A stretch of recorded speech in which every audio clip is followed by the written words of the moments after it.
Hi, I'm Claire. I just got back from Pocket Gamer Connects in London where I gave this talk, but I gave it to a rather empty room in a 20-minute slot and I wasn't very happy with that version of it. So now that I'm home, I thought I'd just very quickly do a longer version of the talk for YouTube. So let's go through the talk quickly, shall we? The idea is to give you a technical reality of XR in 2026. Okay, so why am I giving this talk? Honestly, I've worked on hardware, I worked on the controllers, I've worked on XR games, VR predominantly, I've worked on professional applications when I was at Adobe, and I've worked on platform services. And I haven't just done VR, I've done AR in the space of iToy, Connect, Wonderbook, done location-based gaming, I've done stage, immersive, and LARP, which all add into it, and I've been doing it for a long time. Okay, some takeaways from the talk. Primarily, VR is finally stable and boring, and this is a good thing, because we want to build cool things on top of that. The APIs are there, predominantly OpenXR is what I'm going to be talking about. The platforms are almost there, they're not quite there. The engines aren't there yet. Obviously we have Unreal, Unity and Godot, but none of those engines were built for XR, and while there are some amazing games out there, we're still very much defining what games in VR and XR look like. And the market is very similar to the 90s PC gaming market professionally. And I think that's the best comparison I can give you. And the idea of the talk is to give you grounding on the current tech, or the baseline as I call it. And so what is the XR market? We'll talk about all these different headsets and these weird things, and obviously there's sort of big headsets that stand out from the crowd, so to speak. But a lot of this is just noise in reality. And we can talk about our baseline. So our baseline is you can pretty much rely on the touch controllers, right, as being your sort of baseline controller. We'll talk about that a bit more. The other thing is you can rely on hand tracking being there for most devices. The quality of hand tracking varies, but hand tracking is part of the baseline. And when I talk about this baseline, this is if you're starting a project and you know it's going to take a year or maybe 2 years to get to market, this is where we're calibrating for. Eye tracking is currently not part of the baseline, though the expectation is it will be very soon. PSVR 2 supports it, Apple supports it, the Steam Frame supports it, and there are things on record about Zuckerberg saying they kind of dropped the ball with eye tracking, and we very much expect Meta and other players to move in that direction. It's a very powerful tool. So eye tracking is soon going to be part of the baseline, though it is not currently. HDR is available in the PSVR 2. It is available in some high-end headsets, but it's generally not part of the baseline, though I'd say some version of HDR is probably going to be in the baseline in the next 2 years. The other thing is we can talk about peripheral headsets, we can talk about standalone, we can talk about standalone in a streaming model or whatever, but realistically what we're talking about is we're talking about mobile headsets and streaming headsets. Whether that's streamed over a wire or over a wireless connection doesn't really matter. It doesn't matter if it's a standalone headset that's been used in streaming mode or a peripheral headset. The market is mobile or streaming. Operating systems, interesting part of the conversation, but largely for games it doesn't matter once your windowing and your sort of API calls at the low level are done. The one place it does matter is I'll point to Linux there because that's the Steam Frame coming into the picture. And I like to point at the Vita headset. I like to point at the Vita handheld because if you're in the games industry and you remember when the Vita was around, the Vita used mobile chips and mobile hardware. But if you look at the kind of games we were able to deliver on the Vita versus the kind of games you were able to deliver on phones at the time, you can see the huge performance difference there. And a lot of that is to do with the fact that Android's designed for a phone, and a phone has very different technical requirements. And when you design a thing as a gaming device and as a games console, you can make better decisions. So that's why the Linux entry there is kind of interesting. In terms of the API device layer, you're either going to be working in the OpenXR playground, which is what we're going to be talking about primarily here, the Apple playground, or PlayStation VR. Sony is part of the OpenXR consortium, and the PlayStation VR2 headset can be used in OpenXR mode, and the console APIs won't surprise you in any big way. Likewise, Apple is a bit of a weird child. We know it's a weird child, but the scope of this talk can't really cover the Apple side, and it's a relatively small part of the market at the moment. So we'll be focusing on OpenXR. Now, I mentioned the controllers.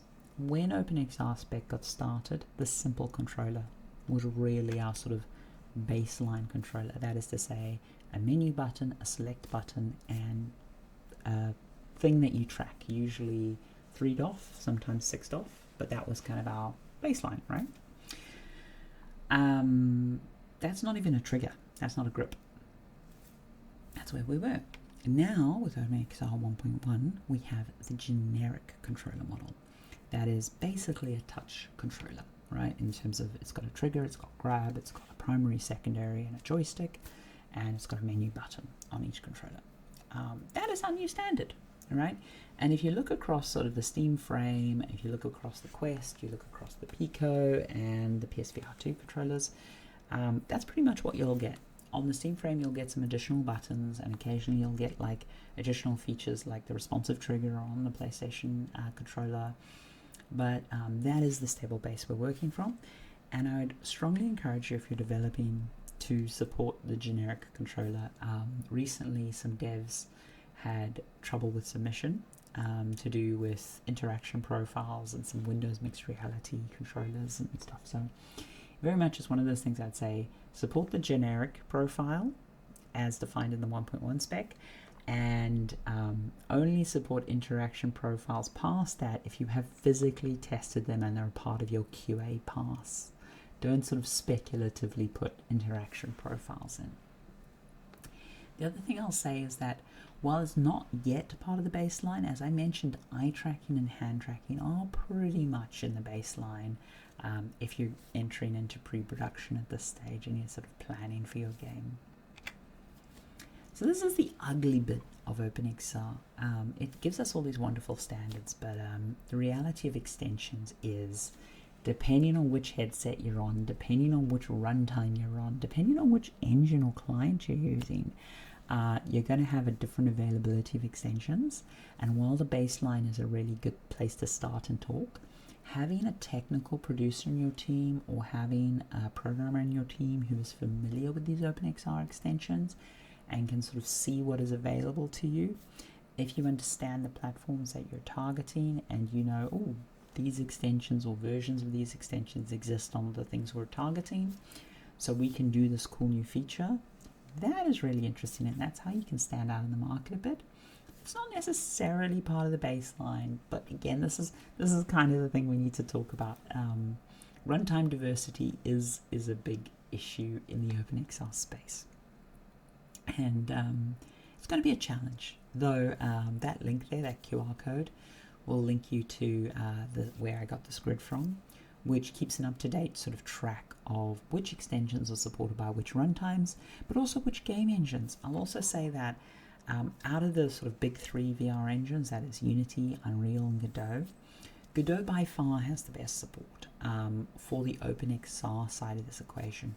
On the rendering side and some other elements of game engine will fall behind Unity or Unreal, but in the OpenXR side it is much better, and it's the only of the three engines that you can sort of easily get your hands into the OpenXR part and say, oh, I'm really interested in this extension that Godot currently doesn't support. It's quite easy to then add support for it, whereas it's a bit harder in Unity and Unreal. So yeah, build up that OpenXR experience, sort of get in there with that, because I think as we talk about the future and as we talk about all of developing our XR studios, I think that's a key part. So modern OpenXR 1.1, which is where we are now, as I said, we introduced the generic controller. That's a big deal. there was a lot of work to standardize how we do foveated rendering. Previously, there's been different ways of doing foveated rendering. You know, when Meta previously introduced eye tracking, there was this whole thing of, oh, it's gaze tracking versus eye tracking, and you know, what is the frequency response? How much updates are you getting? Can you get pupil dilation? There's a lot of interesting questions here. This is why I'm saying eye tracking is not yet part of the baseline. Depending on which headsets you're on, you'll get slightly different things. But foveated rendering as a standard has largely been talked about, and it feels like we're in a good place there. And that's a big deal for a lot of things. The grip and tip issue, or grip and aim pose. Thankfully, standard palm extension now moves into the baseline spec. For those of you unaware, so on your controller, there's obviously the grip button, as it's typically referred to, and then there's an aim pose. Now, when the spec was written, it wasn't very well specified. The grip position was defined as sort of a grabbing or a gripping position for sort of picking up objects, but again, there was some imprecision in the language, and so depending on which hardware you're dealing with, that orientation and positioning of the grip pose is different. Likewise, the aim pose was not very well defined. It has been redefined or clarified to be the ergonomic aiming position. Now, why is that important? Because if I'm aiming at the camera like this, like a gun, that is what a lot of people interpreted the aim pose to be. But we know that ergonomically, you want the aim pose to actually be a little bit in. So whether it's left hand or right hand, it's slightly different, but in, because of the comfortable ergonomics of interaction and menus. And so it was more clarified to be an ergonomic aiming pose. And some runtimes, like the Meta runtimes, actually changed their poses, and this actually broke some people's code. So it's important to know about those.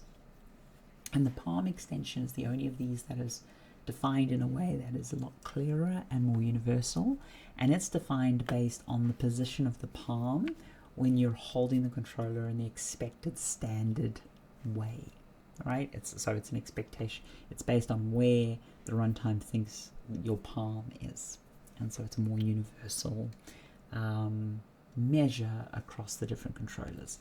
A little note here, if you're trying to represent the controllers, the render model extension is your friend, as it sort of offloads that responsibility. Not everyone will going to want to use it for actual gameplay, but it's an important note there. In regards to the generic Kronos Android loader, which is a whole mouthful to say, we have a standardized way to get an Android XR experience to load up, and that's a big deal.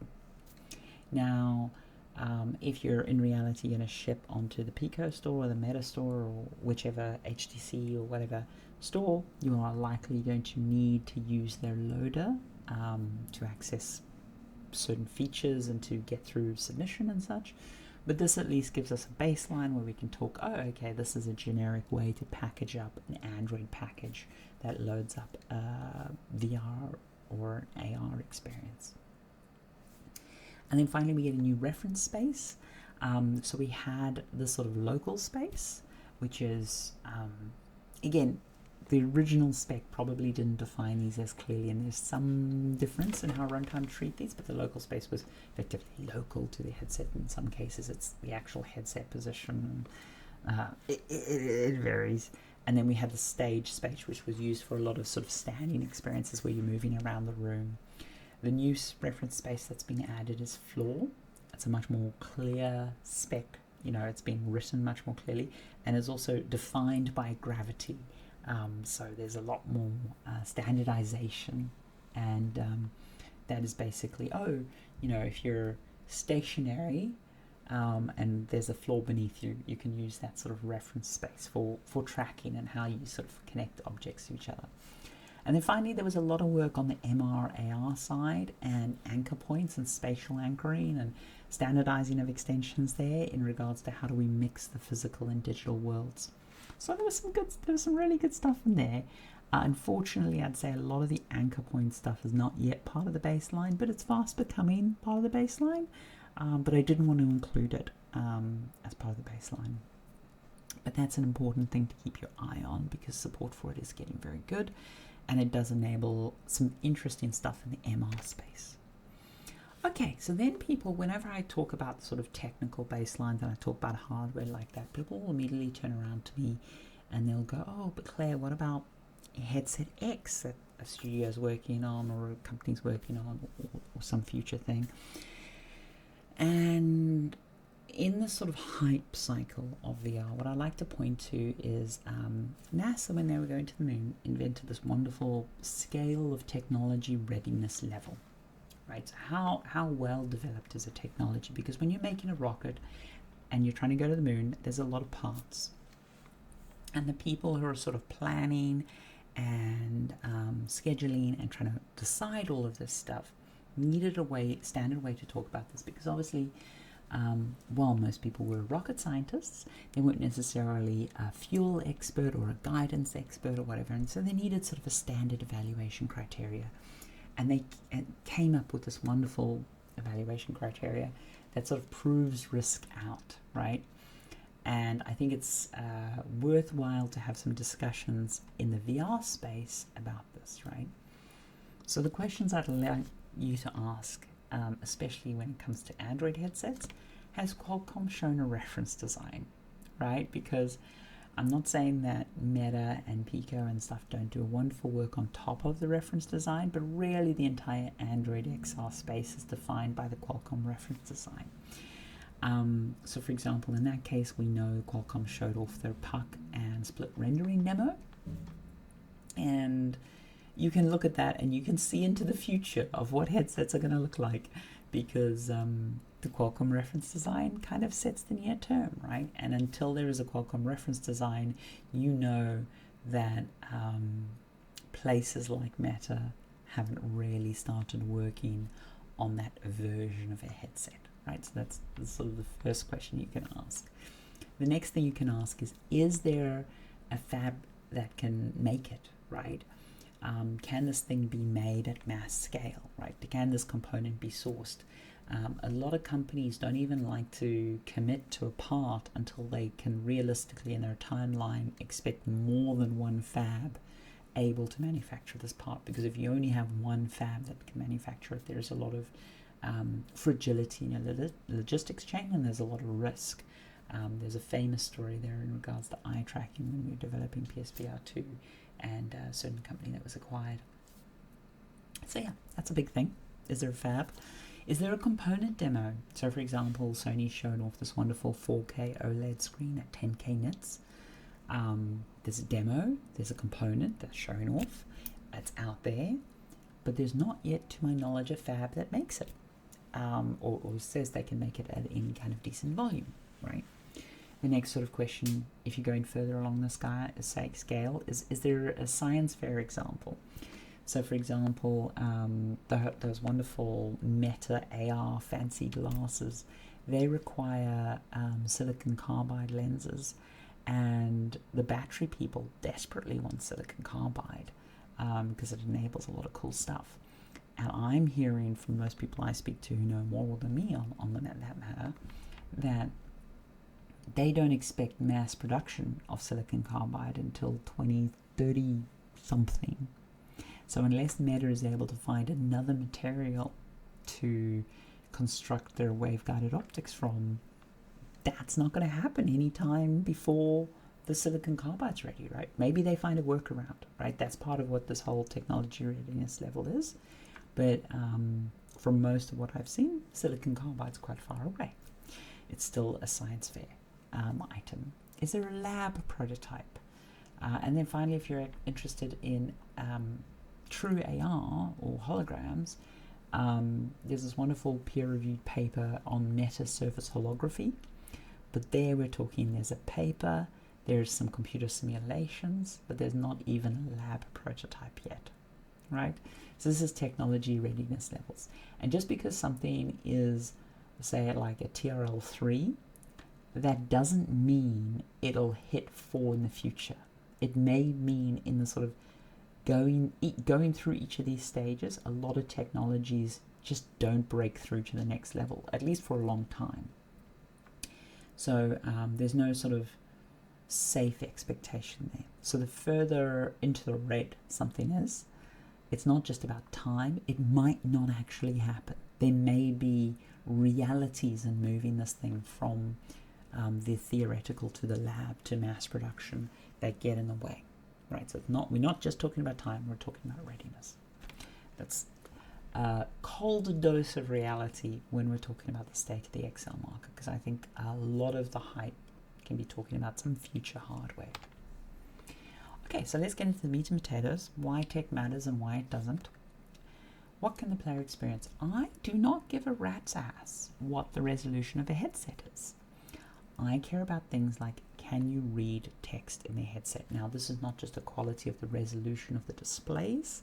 It means what kind of quality of render are we delivering? Is there decent anti-aliasing in that image? Things like 2D composition layers, things like contrast levels. It's important whether or not I can read text, whether it's big display text, whether it's text at a 10-point font at a particular level or whatever. That's a good measure of visual fidelity. When we were developing the PlayStation VR 2 and we put a lot of effort to get HDR in, again, I don't care about the marketing term, and we don't care about the, it's not a checkbox exercise. What we care about is, can you stand in a dark interior environment and look outside into a bright exterior environment, right? It defines the kinds of games you build. Likewise, for pass-through, what I care about is, can I see the room? I am worried about if I'm going to kick my cat, if I'm going to walk into something. The difference between what does black and white versus color get you, what fidelity I can see the room in, those don't necessarily affect the can I see the room, right? Now there is another layer to that of like, can I look at my phone while I'm in pass-through, right? But we need to think about these capabilities in terms of the actual things they enable rather than some hardware number. Likewise, what can I do, right? So when we talk about wired versus wireless, first of all, the wired conversation gets polluted a lot because people put like the original chonky double-layered Vive wire in the same category as the PSVR 2 wire. They're very much not in the same category. They're very different. They pull different, the weight's different, the reality of what you can do with it is different. But also, the moment I have a wire, I can't do a 360-degree turn without keeping track of it or without worrying about it. I can't roll, right? And, again, if you're talking about the ergonomics of the headset, can I do physical activity? Can I work out in the headset? That's the kind of thing, right? With things like spatial anchors, I don't care about spatial anchors in the abstract. I care about, can I mix physical and digital spaces, right? Can I put a thing on the wall and it stays there? That's why I care about this feature. Likewise with body tracking and pose tracking, a lot of VR chat people will be like, oh my god, it needs to be like 12-point tracking and it needs to be super accurate. And I get it. I've spent a lot of time in the club. But for most of the time, very simple foot tracking is enough, because then I can kick a ball, then I can dance, then I can embody myself more, right? Likewise with inside out and outside in tracking, one of the big factors is, can you aim blind, And a perfect example of this is throwing a ball. In the purest sense, no tracking solution lets you throw a ball yet, because I'm trying to see if I have something round and in easy reach. I don't, so I'll just use my phone.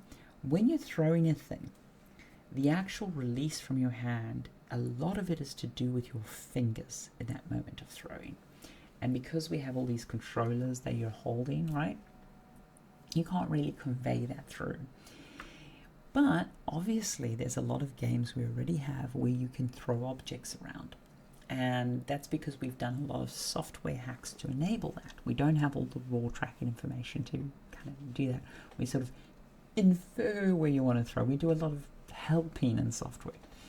And so when we're talking about a capability, there's clearly games in which you can throw a ball, but the hardware is not there yet good enough for you to throw a ball. So you see what I mean about the quality of the hardware and why tech matters and why it doesn't. It's like, can we deliver this functionality versus on the pure sort of technical side, can you do it? Okay, that makes sense. How do players interact? Obviously controllers are precise, they're dependable, and they're a strong part of the baseline. Eye input, if you've not tried the Apple headset, it's very good. Eye input is magical. It's low effort. It's really, really great. And if you want a really good example of eye input natively in a game, there's a PSVR 2 exclusive title called, I want to say Synapse, I believe it's called. Very good. Very, very good implementation of eye tracking that sort of shows you what can be done and why it's super exciting when eye tracking gets into the baseline. And I'd say even now that it's not in the baseline, if you have if you're shipping to devices that support eye tracking, put a little bit of effort in to make your menus use eye tracking, or if you have picking tech, just put it in there. Like, there's some cool stuff you can do with it. Lastly, hand input.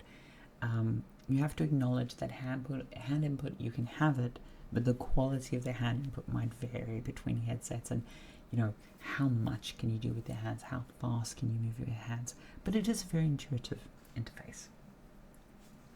What about BCI stuff and like maybe wristband or whatever? Honestly, it's not going to be part of the baseline for quite some time. It's there, it's cool tech.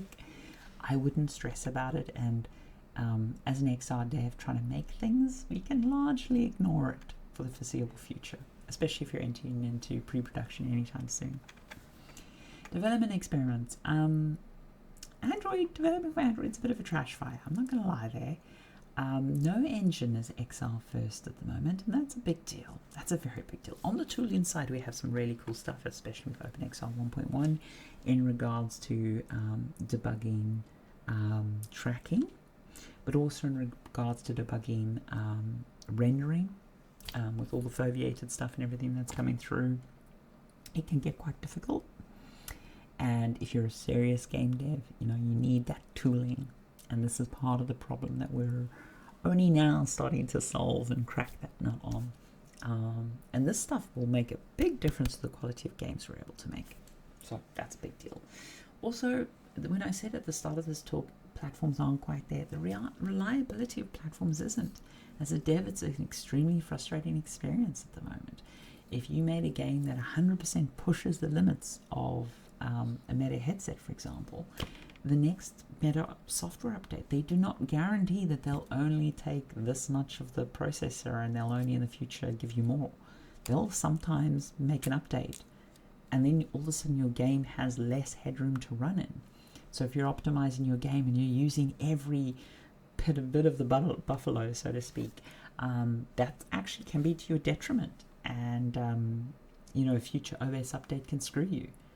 That's a horrible place to be for devs, and it means that for a lot of devs, doing that kind of optimization work is actively discouraged.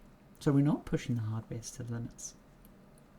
And that is very much a decision of the platforms. So for example, on consoles, it has been a standard for a very long time that when the console launches their 1.0 SDK, whether it's Xbox, whether it's Switch, whether it's PlayStation, the platform requirements, like the part of the box that is used by platform software, will only shrink. It'll never grow.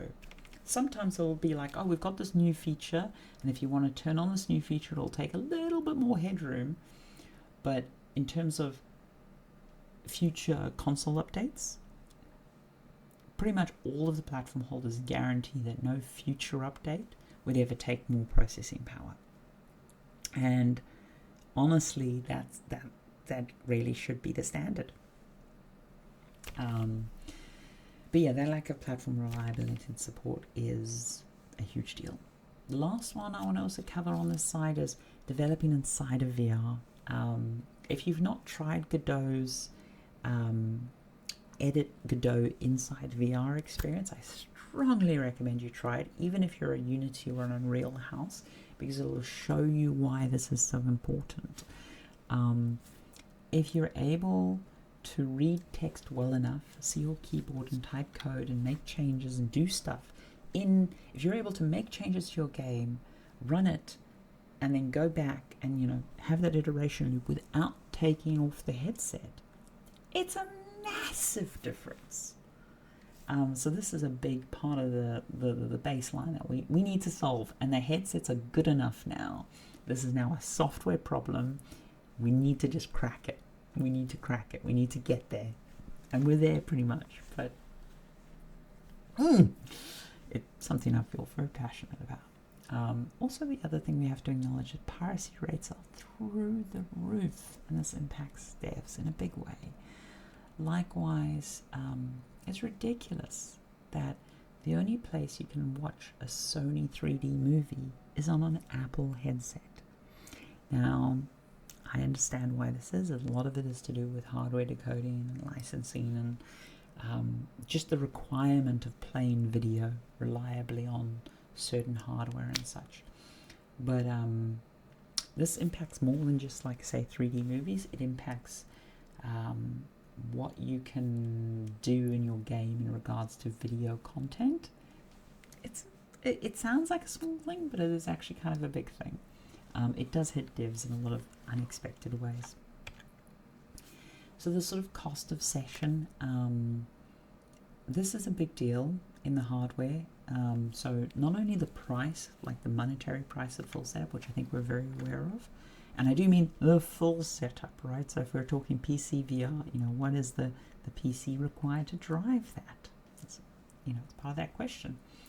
The other thing is, do you have to move furniture? How likely is the device that you're reaching for to be charged or needing an update?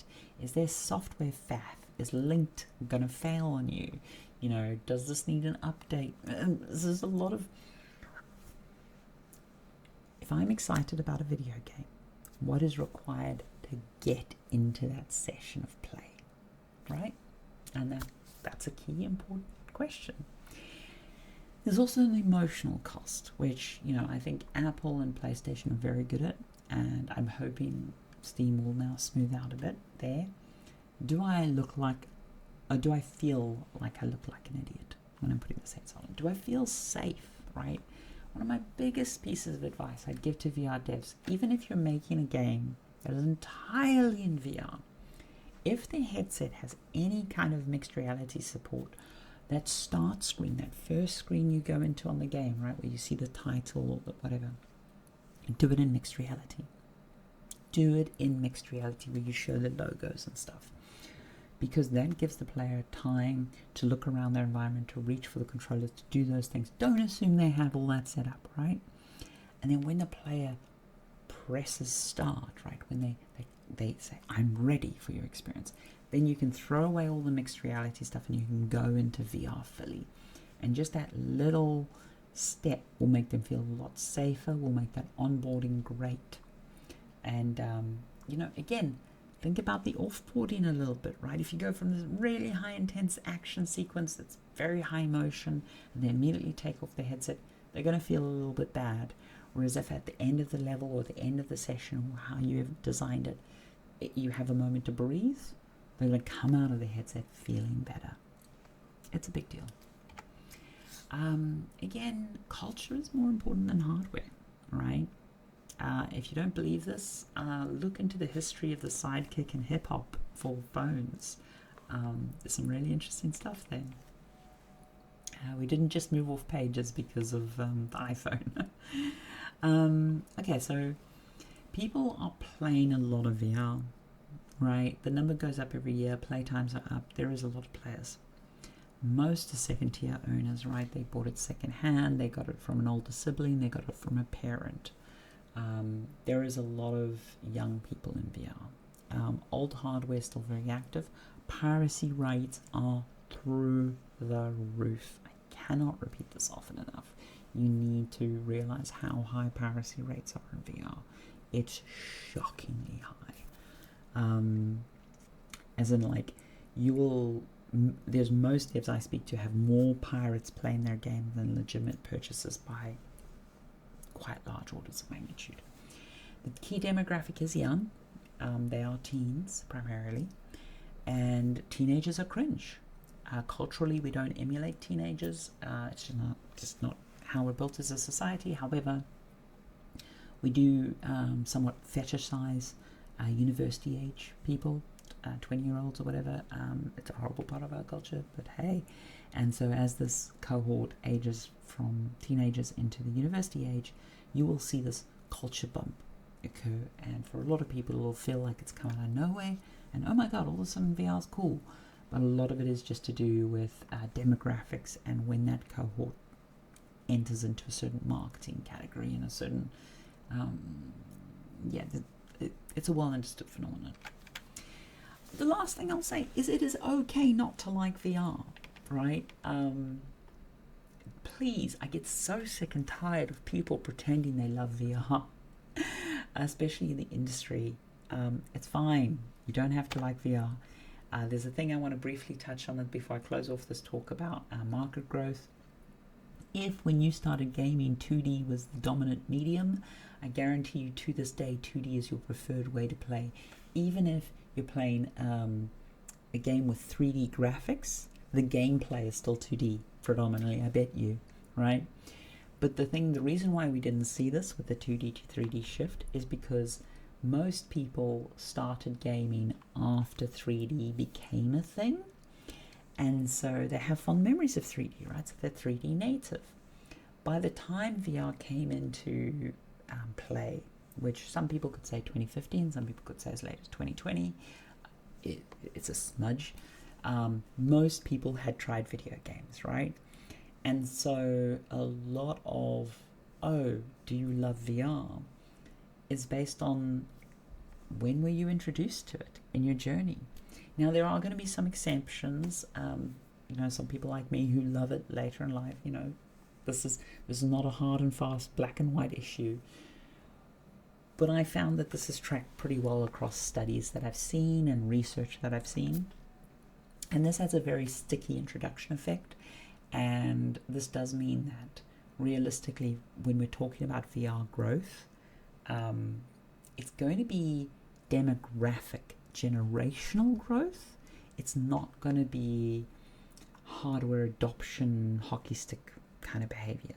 We're going to very much sort of see this slowly over time. There are going to be some big important milestones. It's a whole nother talk I could give on VR adoption and market dynamics and regional things and such.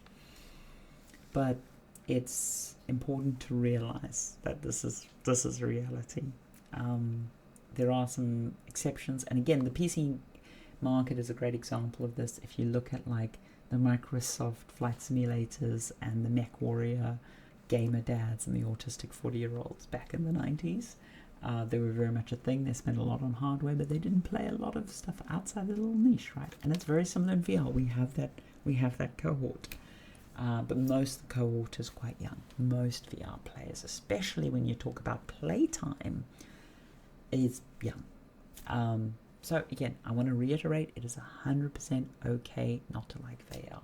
So often I come across someone in the industry who's like, oh my god, VR, yeah, blah, blah, blah. And then it's like, well, what are you playing right now? And I don't just mean VR, I mean MR as well. I'm like, what are you playing? What are you interested? What do you think?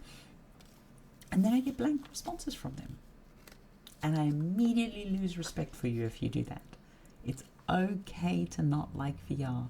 There's a lot of people who can work on VR projects who don't love VR, right? If you're a graphics programmer, if you're a low-level tech person, if you're an artist, there's lots of people who can be involved in VR projects who don't love VR.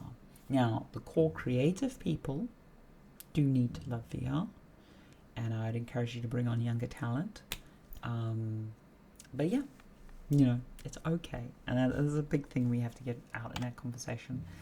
There was a Q&A section. No one asked any questions because I think I ran over time, and as I say here, I've given a almost 40-minute version of this 20-minute talk. I'm really grateful to come to YouTube and give a slower version. If you have comments, questions, put them down there. Hit me up on one of the social media platforms. I'm happy to answer them.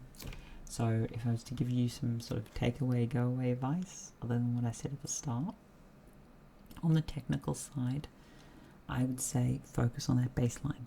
Don't worry about all these different headsets. Just look at what I've mentioned about the baseline. Ask yourself some questions. Define your baseline. Ignore all the hardware noise. It's noise. Target OpenXR streaming. Yes, standalone is important, but streaming is possible with more devices. You can do more interesting things with streaming. You have more headroom and everything. You can always port down to standalone. And the other thing I'll say is most VR teams, and we've made this mistake on our current title, by the way, we focused on standalone because that was the advice generally given. Your costs, because of the size of most VR teams, are more to do with iteration and design and get everything right. And standalone, it's just a mess to develop for. Focus on streaming, be much better. You can always port to standalone in the future. And you need technical coders, because VR is not at the stage where you can make good games without some technical coders on staff. I'm sorry, it just isn't. You will deliver an inferior product. Culture advice: think the 90s PC market. If you're old like me and you can remember that. If you're younger, my advice is a little bit different. But again, I was giving this talk at an industry event where a lot of people are older.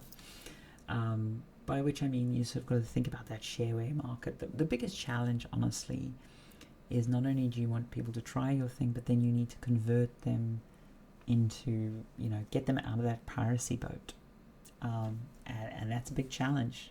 It's a huge challenge. But it's one you've got to really think about in a positive way. How can you get people to go, oh, I really want to support this dev. But acknowledge that a lot of them don't have money. A lot of them are kids. A lot of them are second tier owners. They didn't purchase their headset. And if you want proof of this, go into like Boots or a shop, and Meta's gift cards. They design them to look like the Steam gift cards in terms of branding, and all the graphic design shows these gift cards are designed for adults. But if you go into any of the shops, you will see the gift cards are shelved with the Roblox cards and with the gift cards for kids, whereas the adult cards like the Steam, the Spotify, the Apple cards are in a different section, because retailers know, they've got the data, right? So that's a big deal. And stop pretending that new hardware will solve all the problems. Deal with the baseline as it exists today. I hope that helps. I designed this talk for Pocket Gamer, but as I say, the 20-minute sort of fast end of conference slot that I gave didn't make me feel very satisfied. So I thought, fuck it, I'll come home, I'll record this, I'll put it up on my YouTube, and hopefully some people get some value for it. Anyway, that's me, that's Claire, and I hope you take care of yourself. Toodaloo.